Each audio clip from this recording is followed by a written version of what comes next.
Andito na yung mama ng Rich Kid. Ang ganda naman ng buhok niya.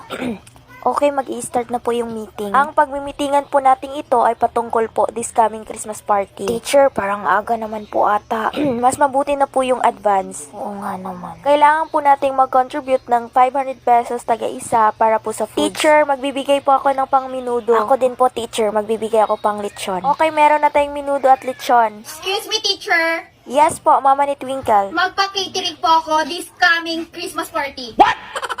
Ayan na Huwag na naman po si kayo Pita Pita. mag-contribution Iba ng talaga 300 pag pesos. rich. Ako Grabe na po ang naman sa bahala. pagkikita. Kaya Kaya pa magpa-catering yung po pinag-usapan eh. Excuse me po madam, malalakihan po kayo kapag magpa-catering. Don't worry.